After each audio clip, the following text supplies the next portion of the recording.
हरिश्चंद्र महाराज सत्य का आश्रय लेने वाले चक्रवर्ती सम्राट, सत्य अर्थात भगवान का आश्रय लेने वाले, भगवान का नाम सत्य नारायण, सच्चिदानंद रूपाय प्रभु श्री कृष्ण के लिए कहा गया। विश्वोत्पत्त्यादि हेतवे तापत्रय विनाशाय श्री कृष्णाय वयम नमः। सबसे पहला शब्द है सत्य, प्रभु है सत्य। हरिश्चंद्र जी महाराज की सत्यता, दानशीलता, चराचर जगत की सेवा भावना और भगवत स्मृति, इसकी कसौटी के लिए महामहिम ब्रह्म ऋषि विश्वामित्र जी आए। उनका एक बहुत सुंदर वन था, एक विशाल वाराह उसको विध्वंस कर रहा था। मायाकृत वाराह को विश्वामित्र जी ने प्रकट किया। जितने सैनिक थे उसके भयवश भाग पड़े, ऐसा विशाल वाराह, कोई अस्त्र शस्त्र उसके काम नहीं कर रहा था। जाके सूचना दी, चक्रवर्ती सम्राट थे, बलशाली भी थे, और का चिंता की बात नहीं, घोड़े पर सवार हुए वहां पहुंचे तो कोई वाराह नहीं। भगवान के महान महिम स्वरूप को जानने वाले विश्वामित्र जी, जिनके चरण भगवान दाबे हैं, चरण चाहते हैं विश्वामित्र जी के, विश्वामित्र जी खड़े थे, प्रणाम किया साष्टांग, अहोभागी, आज तो भगवान हमारे ऊपर बहुत प्रसन्न हुए, आप जैसे महामहिम ब्रह्म ऋषि के दर्शन हो गए, प्रभु आज्ञा करो आपकी क्या सेवा करें। घुटनों के बल बैठे हुए, हाथ जोड़े हुए, बस राजन अगर सेवा की बात कहते हो तो घोड़े की लगाम और खजाने की चाबी दे दीजिए। वो हंस पड़े, महाराज केवल 2 चीजें, हाँ तुम दो दिया, फिर 20 भार स्वर्ण दक्षिणा में दीजिए।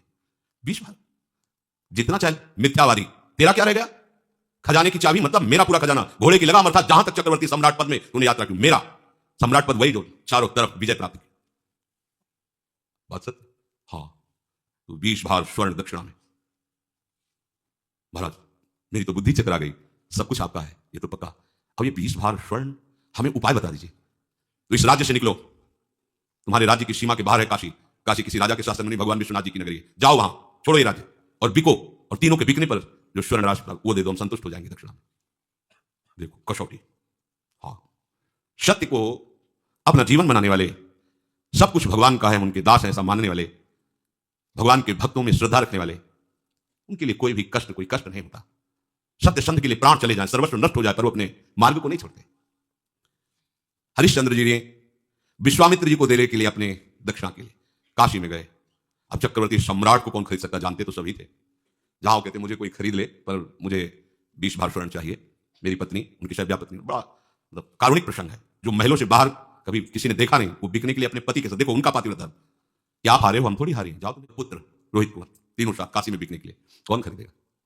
आज भी हरिश्चंद्र घाट है काशी में, तो वहां डोम स्वरूप में खरीदने वाले आए, कहा कि हमारी पत्नी, पुत्र और हम तीनों के बिकने पर मुझे 20 स्वर्ण भार चाहिए जो दक्षिणा में देना है। बोले उनको तो नहीं खरीद सकता, मैं आपको खरीद सकता हूं श्मशान की रखवाली के लिए। बिक गए। एक ब्राह्मणी ने उनकी पत्नी को खरीदा तो बच्चा उन्हीं के साथ रहेगा, उसने दोनों की धनराशि मिलाकर दक्षिणा विश्वामित्र जी वहां से चले गए। अब वो कैसे कठिन कष्ट को सह रहे, जो चक्रवर्ती सम्राट, उसकी दिनचर्या क्या होगी, एक धर्मात्मा सत्यवादी, और दिनचर्या क्या है इनकी, ड्यूटी, सेवा लगा दी, श्मशान में जो भी 100 फूकने आवे उसे कर लेना। और काशी एक ऐसी नगरी है जहां रात दिन 100 फूके जाते हैं, जैसे लकड़ी का टाल लगा रहता है ऐसे काशी में 100 का टाल लगा रहता है, मुर्दों का। 50 चिताएं ऐसे चलती रहती, वहां घाटों पर ही तो रहे 50 चिताएं, दशाश्वमेध घाट है, मतलब 50 फूक रहे तो 100 इधर 100 उधर, ऐसी सब। वो महाश्मशान भगवान शिव के चिता भस्माले को कर्ण मसनम दिक्पट धरो, जटाधारी कंठी भुजगपतिहारी पशुपति कपाली भूतेशो, महामहिम शिव की वो तांडव स्थली है, उसी हटकर हरिश्चंद्र घाट है। सोचो जरा, ऐसा महामहिम चक्रवर्ती सम्राट की सुविधा में पलने वाला शरीर, श्मशान में 24 घंटे की सेवा, भरण पोषण करने वाला मालिक कौन, डोम, और उनको खाने को सूखे अन्न को, चना जैसे कोई कसौटी कसी जाती है, तो हमारा तन नहीं, हमारा परिवार नहीं, हमारा राज्य नहीं, हे नाथ मैं आपका हूं, ये सत्य है, तो दिखाओ परीक्षा में कि आपका कुछ नहीं है और आप सत्य का ऐसे पालन करते हैं। जो वहां कर मिलता था उसे जाकर के मालिक को देना, हर समय श्मशान में रखवाली करना। जब विश्वामित्र ने देखा ये तो पूरे के पूरे पास हो गए, मृत्यु को आज्ञा दी, तत्काल प्रारब्ध की रचना बदला जाए और इनके पुत्र को मारा जाए। सांप बन करके मर गया।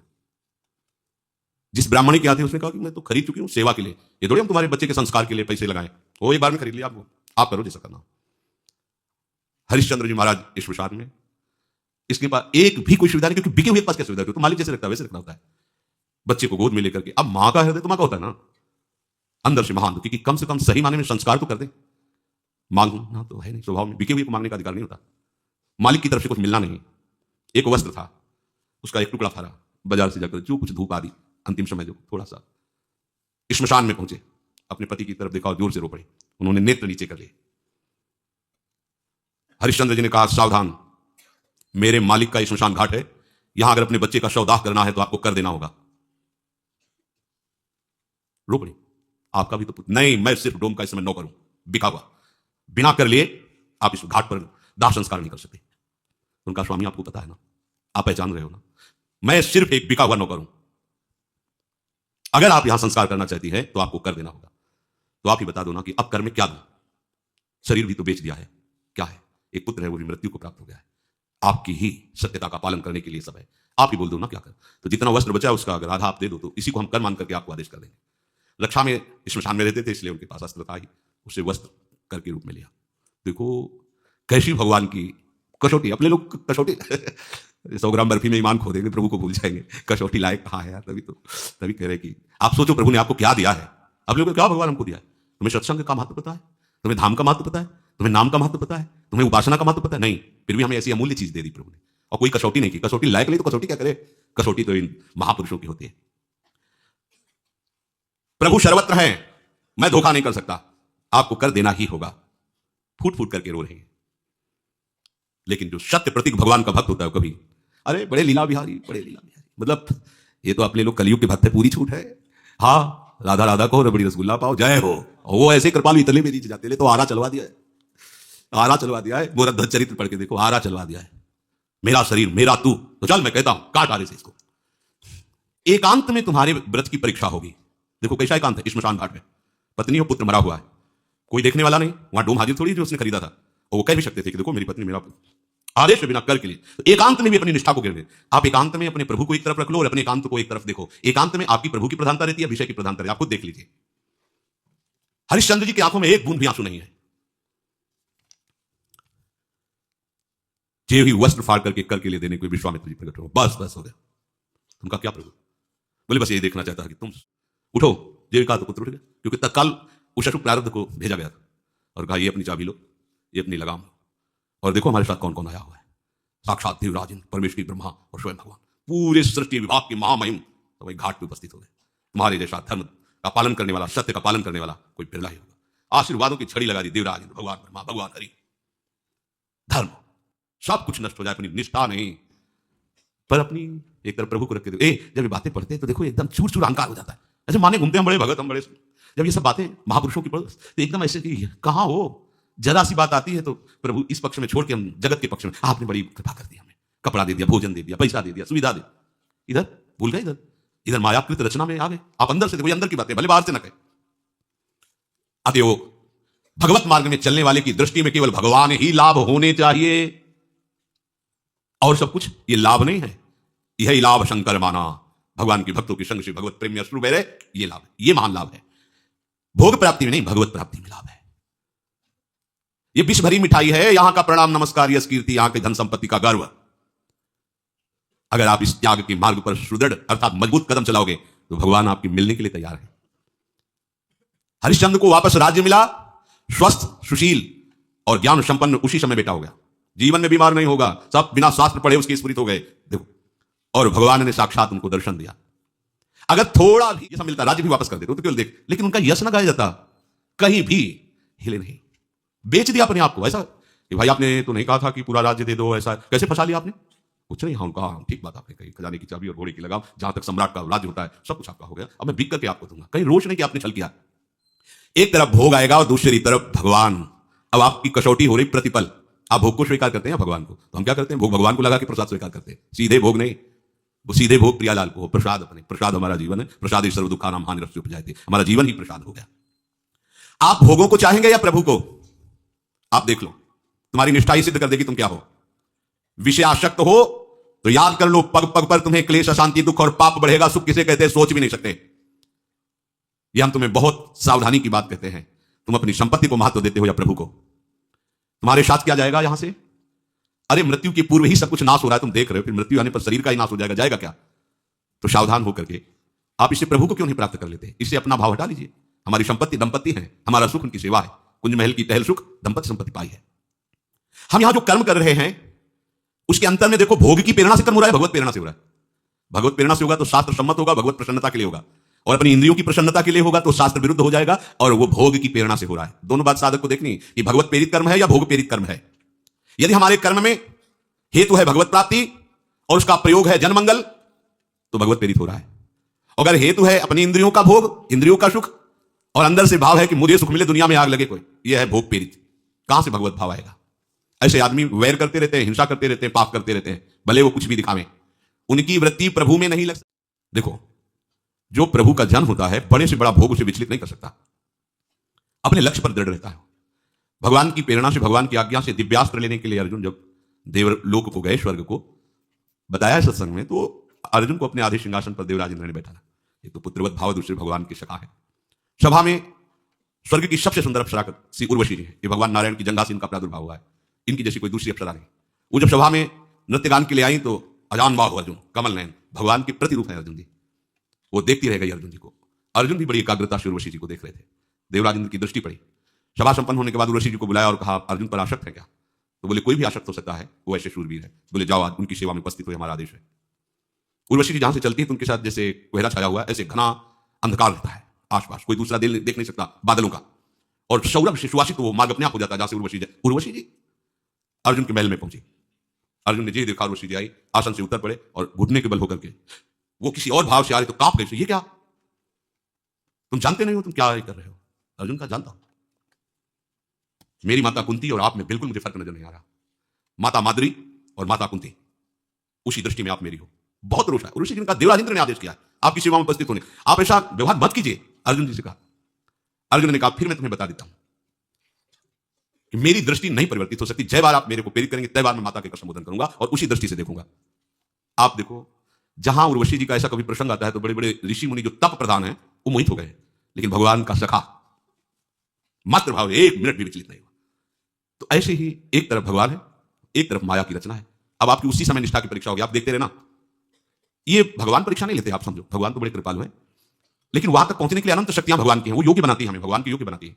तो जब हम फेल होते हैं तो फिर महापुरुषों की कृपा हमें उठाती, आगे बढ़ाती, पर आपको पास होना पड़ेगा इस बात में। एक तरफ आपके प्रभु हैं और एक तरफ है माया का आकर्षण। उस समय आपको सावधान होना है। आप कुछ भी खा रहे हैं, पी रहे हैं, देख रहे हैं, सुन रहे हैं, बोल रहे हैं, चल रहे हैं, तो भगवत स्मृति है कि नहीं? अगर नहीं है तो आप लुट गए उधर, आप उधर प्रभावित हो गए, उधर ज्यादा मात्र कर लिया प्रभु से बढ़कर, तभी तो उसकी याद उसी में तन्मय हो गए जो प्रभु से बढ़कर माना। किसी भी उपासक को इस संसार की हर वस्तु, व्यक्ति, स्थान, ये मामूली सी बात नजर आनी चाहिए। देखो बस समझना होगा, ये क्या, ये हाँ, ये नहीं, ये तो केवल प्रभु के लिए होना चाहिए। क्या बात है। हमें लगता है कि एक बार भी प्रिया जी की रूप माधुरी सुनकर देखा तो नहीं, मतलब आप तो सुनकर एक बार भी विचार हुआ कभी, कैसी प्रिया जी होंगी? कहें कि कोटि कोटि रचना जो रोम रोम प्रति हुए, प्यारी जी के रूप को प्रमाण कहे जाते, हाँ कैसी प्रिया जी हमारी, कभी सोचा नहीं? ऐसे साधारण मर्त रूपों को, मर्त पदों को, मर्त बातों को उपासक ऐसे करके देखे तो मतलब फिर तो गड़बड़ हो गया ना। देखो ना, उर्वशी जी की तरफ कैसी दृष्टि अर्जुन जी की है। वो कह रहे कुंती माता के समान आपकी प्रतिभा है। हमारी अगर दृष्टि कहीं जाए तो अपने प्रियालाल को लेके जाए, अकेले ना जाए। अकेले जा रही मतलब प्रियालाल से बढ़कर आप उसको मान लिए हैं। अब इसकी पहचान कि आप प्रियालाल को लेकर के हो या आप उस व्यक्ति वस्तु के महत्व को लेकर हो। तो भगवान कह रहे तुल्य निंदा स्तुतिर मौनी संतुष्टो एन केनचित अनिकेतः स्थिरमतिर भक्तिमान में प्रियो नरः। थर्मामीटर डाल दो, कितना बुखार है पता चल जाएगा। ये भगवान ने थर्मामीटर दे दिया। प्रभु को यदि तुम अपना महत्व दे दियो कि मेरे प्रीतम से बढ़कर कोई नहीं, तो आप व्यवहार में जाओगे, व्यक्तियों के बीच में जाओगे, वस्तुओं के बीच में जाओगे, पदार्थों के, कोई घटना, कोई परिस्थिति, पर उस समय आपकी स्थिति ये होगी तो आप प्रभु को लिए हुए हैं। क्या? तुल्य निंदा स्तुतिर। आप जब व्यवहार में उतरेंगे तो कोई आपकी निंदा भी करेगा, है, होता है, सबकी होती है। ऐसा ना सोचो कि वाह वाह, गालियां भी मिलेंगी, मिलती है, और वाह वाह भी होगी, ऐसा नहीं कि केवल गालियां ही मिले, बात है, ऐसा भी होगा और उधर से भी होगा। क्या बात है, कुछ नहीं, पाखंड है, नाटक है, नौटंकी है, रुपया कमाने का तरीका है। अब दोनों बातें सुनकर के तुम्हारे हृदय में कुछ भी हलचल नहीं होनी चाहिए। तुल्य निंदा स्तुतिर समान, बिल्कुल कोई हलचल नहीं होनी चाहिए। गाली मिली, अरे अब तो लोग ऐसा कह रहे हैं, ऐसा कह रहे हैं, बिल्कुल शांत। या बड़ाई हो रही, ऐसा लोग कह रहे हैं, ऐसा कह रहे हैं, बिल्कुल शांत, कोई फर्क नहीं, तो आप प्रभु को लिए हुए हो साथ में। और मौनी, ना स्तुति करने वाले की प्रशंसा, ना निंदा करने वाले की निंदा, शांत, किसी के विषय में कुछ नहीं बोलना, शांत, मौनी। इसलिए भगवान मौनी, मन शांत अपने प्रभु में लगा है। मेरे प्रभु की लीला है, कोई स्तुति कर रहा है, कोई निंदा कर रहा है, ये सब माया करता है। शांत, ये समझा नहीं रहा किसी को, अपने आप अपने मन, और मन को शांत की हुई प्रभु में लगाए। मन मौन हो गया। वाणी की क्या कहे, मन मौन हो गया। भगवान कह रहे हैं अगली बात, संतुष्टो एन केनवा, एन केन, कैसी भी परिस्थिति है, विकट से विकट घटना है या बड़ा से बड़ा महान, कोई हलचल हृदय में नहीं, संतुष्ट है, शांत है। अनिकेता, रहने के स्थान में बिल्कुल कोई ममता नहीं है कि मेरा है। स्थिर मति, भगवान में एकमात्र प्रियालाल में मति स्थिर है। भगवान कहते हो मेरा भक्त है, मेरी मान्यता में। भगवान के मेरी मान्यता, और मुझे वही भक्त प्रिय है जो ऐसा है। भक्तिमान में प्रियो नरा, वो मनुष्य मुझे बहुत प्रिय है, वो मैं कहता हूं मेरा भक्त है जो ऐसा है, जो निंदा में, स्तुति में समान भाव, मन जिसका शांत हो गया है, वाणी जिसकी मौन, उस वाणी मौन उसी की कही जाती है। करना मौन नहीं। कितनी परेशानी है। कोई कोई मौन को तो प्रपंच से का स्वरूप बना लेता है। समझा नहीं। पूरी जान की ताकत उसमें। अरे बोल दो भैया, राधा राधा बोल के बोल दो भैया, उसको बोल दो। काहे को पूरी जान की ताकत। अब पूरा मन बुद्धि चित्त उसी में लगाए। अब 10 मिनट उसको लिखी एक बात, अब पूरा का पूरा मतलब। ये मौन भैया कभी ना रहना। ये लिखा पढ़ी वाला वाला ये कभी नहीं। विचार पूर्वक आवश्यक है तो शब्द बोले, भाई आप ऐसा कर लीजिए, राधा राधा शांत, उसे मौन कहते हैं। विचार पूर्वक आवश्यक है तो शब्द बोल दिया, नहीं शांत है। अब ऐसा नहीं कि लगे हैं तो लगे हैं प्रपंच की बातें घंटों करने में, ये ऐसा नहीं। हमने देखा है। अब वो गैस जो बनती है ना, कैसे निकले, तो हमारे पास मौनी भी रहे हैं। तो गंगा किनारे जैसे बैठे ना हमें भजन कर लेते खुद। अब वो उधर चित्रवृत्ति लगा तो भजन छूटता, चित्रवृत्ति लगाओ तो समझ नहीं सके। नहीं समझा नहीं महाराज क्या कहे। अब बालू में अब बालू में पढ़ो, उसमें मतलब बहुत ही बेकार बात है, बहुत ही बेकार बात। वो खुद चिंता नहीं कर सकता, दूसरे को भजन में विक्षेप पहुंचाए। वो कहा जाता है मौन। कुछ नहीं से राधा राधा राधा। कोई बात है तो सीधे बोल दो। वाणी बोलने के लिए है, अमूल्य वाणी है, परहित की वाणी से बोलो। भगवान नाम लेके बोलो, भगवान नाम लेकर चुप हो जाओ। तो बीच में जो कुछ परहित की भावना से कहोगे भजन नहीं माना जाएगा, इसे मौन। संतुष्ट हो इनकी बात, कैसी भी परिस्थिति हो असंतुष्ट मत हो। कैसी भी खान पान व्यवहार के अच्छी से अच्छी हो तो भी, बुरी से बुरी हमें नहीं। शरीर का जैसा प्रारब्ध, जैसा हमारे प्रभु विधान रखते हैं वैसे हमें चलना। शांत रहो, संतुष्ट रहो। संतुष्ट तभी रह सकते हो जब आपके पास प्रभु है। जैसे पारसमणि जेब में है, सोने की अंगूठी कोई ले गया या गले की चैन ले गया, तो आप असंतुष्ट होंगे क्या? जानते घर जाते 1 किलो का बन जाएगा, कितनी जंजीरें पहनो पहन लो। पारसमणि जिसके जेब में है, उसके पूरे सोने को चुरा लिया जाए तो असंतुष्ट होगा क्या? क्यों? उसे पता है पारसमणि घर जाकर के मन दो मन सोना बना लेंगे हम। ऐसे ही जिसके पास भगवान है, पूरी सृष्टि उसके खिलाफ हो जाए, उसको असंतुष्टता होगी क्या? अरे सबको प्रकट करने वाला मेरा स्वामी मेरे पास, जो सब कुछ बना हुआ है वो मेरे पास स्वामी है। अब मुझे क्या कमी, सब छिड़ जाए, सब नष्ट हो जाए तो भी मुस्कुराएगा, क्योंकि उसके पास सब कुछ बनाने वाला है। और प्रभु नहीं है तो ये बात नहीं है कि संतुष्ट हो इनके। अगर आप सच्चाई से भगवत मार्ग में चल रहे तो आपकी निंदा होगी तो आपको बिल्कुल परेशानी नहीं होगी। और अगर आप निंदा में परेशान हो गए तो आप खोज लो आपके साथ कोई गलती है, कोई असाधन है। जिसकी निंदा हो रही, जिस विषय की भले वो ना हो, लेकिन और कोई है असाधन, इसीलिए आपको बुरा लग रहा है। असाधन नहीं होगा तो निंदा बुरी लगेगी नहीं, पक्का। अपमान नहीं बुरा लगेगा, पक्का। सम्मान अच्छा नहीं लगेगा, प्रशंसा अच्छी नहीं लगेगी, पक्का। यदि आप सही मार्ग में चले तो ये लक्षण आएंगे। सम्मानम कल्याति घोर गर्लम नीचा अपमानम सुधा, ये थर्मामीटर है। पर चाहे जितना हो, जब प्रशंसा होती है ना तो यहां देखना, यहां को ठंडा ठंडा सा लगता है, बढ़िया है। और जब कोई निंदा करता है ना तो दृष्टि ऐसी होती है कि दुर्वासा वाली तपस्या अगर आपके पास होती है तो आज दिखा देते कि महात्मा की निंदा का फल क्या होता है, भस्म ही कर देते इसको। और ऐसी, और यहां एक जलन होगी, बिगड़ गया सिस्टम। यहां फर्क पड़ गया, स्वीकार नहीं किए हैं। अगर प्रभु को स्वीकार किया तो यहां फर्क नहीं पड़ेगा, विष्णु चाहे जितना बड़ा फर्क पड़ जाए। दिल में दिलवर बसा हुआ है, फिर क्या परेशानी है? तो उसको बसाना थोड़ी, वो तो बसा हुआ है, तुम्हें स्वीकार केवल करना है। हर समय उसी के चिंतन में रहने को है। ये इतने बड़े बलवान हो जाओगे, इतने बड़े धनवान हो जाओगे, पूछो मत। अरे प्रभु जिसके पास है तो फिर रह क्या गया? एक ऐसे निमेश में अनंत ब्रह्मांडों की रचना करने वाला हमारे हाथ पड़ गया। अब कोई रचना में परेशान होना क्या?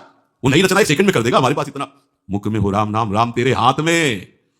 तुम चिंता मत करो, अमुक पदाधिकारी मेरे हाथ में है। तो भक्त कैसा होता है? प्रभु का नाम जपता है तो प्रभु उसके हाथ में है। जैसे पतंग जिधर चाहे उड़ावे, ऐसे बंदे तू अकेला नहीं, राम तेरे साथ है, भगवान तुम्हारे साथ है। ये बात समझना। अनिकेता, ये प्रियाजू का है। हम सब प्रियाजू के आश्रय में रहे। कोई इसे मेरा नहीं कह सकता है, ना आप कह सकते हैं ना मैं कह सकता हूं। ये प्रियाजू का है। ऐसे ही आप अपने घर को प्रभु का मंदिर विराजमान करके प्रभु की सेवा विराज, उसे प्रभु का मानो तो अनिकेता हो जाएगा, भगवान को जो प्रिय है।